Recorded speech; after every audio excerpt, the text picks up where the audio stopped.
Conexão Ciência. Geopolítica e tabela periódica, será que elas têm alguma conexão? Nesse episódio, o professor, mestre em Química, Jailson Rodrigo Pacheco, nos explica essa relação.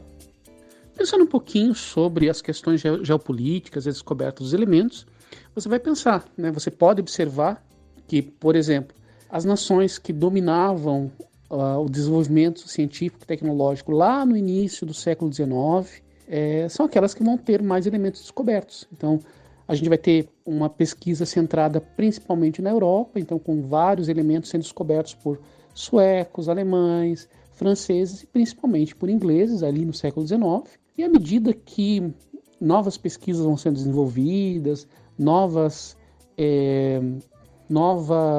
técnicas de isolar elementos vão sendo aprimoradas, outros países começam a entrar nessa produção e descoberta de novos elementos. Então, os Estados Unidos ele desponta como uma potência global, aí, principalmente no século XX, com a descoberta da bomba atômica e tudo mais, e a gente percebe que a maior parte dos elementos transurânicos, né, então maiores do que o urânio, com número atômico maior que 92, então olha na tabela periódica o urânio, o 92.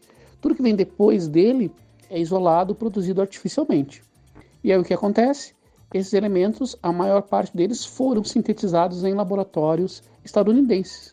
Então você percebe que em um momento quem domina as políticas de fomento científico, as políticas de pesquisa de novos materiais, pesquisas nas áreas das ciências, principalmente na área da ciência que não é aplicada, e a ciência pura que a gente chama, eles vão desenvolver, por exemplo, e vão ter aí a descoberta dos novos elementos químicos, né?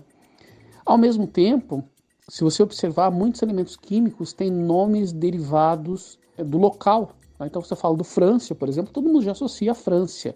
Se eu falo da Gália, a Gália é uma região da França. Se eu falo do Americício, né, todo mundo associa a América, Califórnia. Então, assim, quando eu estou nomeando um elemento químico a partir de uma homenagem de um determinado local, eu estou mostrando a importância daquele local na época que aquela pesquisa efetivamente aconteceu. Eu acho que o melhor exemplo disso é o polônio, né?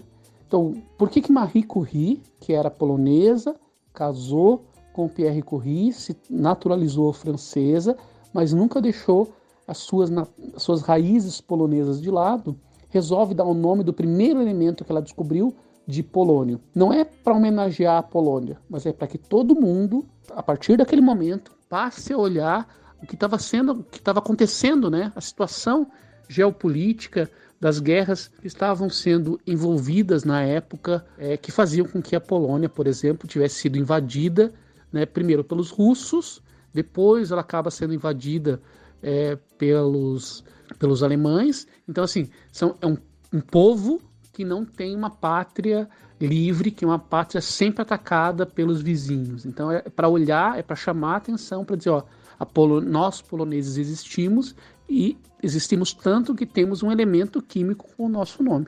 Essa talvez seja o maior exemplo, né, do olhar geopolítico que a gente pode dar.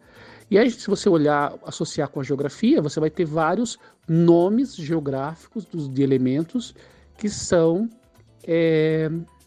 associados ou que são pensados a partir ou de corpos celestes. Então, por exemplo, quando eu falo do urânio, ele é dado esse nome em homenagem ao planeta Urano, né? O Mercúrio, em homenagem ao planeta Mercúrio. E aí, então eu estou dando nomes em homenagens a locais, né, para destacar a importância dessa pesquisa ou daquele conhecimento desenvolvido. Mais recentemente, né, se você pegar os elementos mais novos, descobertos, você vai perceber que muda um pouco essa dinâmica de nomear locais para nomear pessoas, né? Então você vai ter um elemento químico, por exemplo, chamado de Copernício, em homenagem a Nicolau Copérnico. Ele foi descoberto e foi referendado pela União de Químicos aí, internacional, né, chamada IUPAC, no Ano Internacional da Luz, que fazia uma homenagem ao Nicolau Copérnico. Então, tudo isso mostra a importância da pesquisa científica em função do financiamento científico que está por trás das diferentes descobertas aí na história da ciência. No próximo episódio, o professor nos conta sobre os principais desafios no ensino da tabela periódica. Não perca! Conexão Ciência.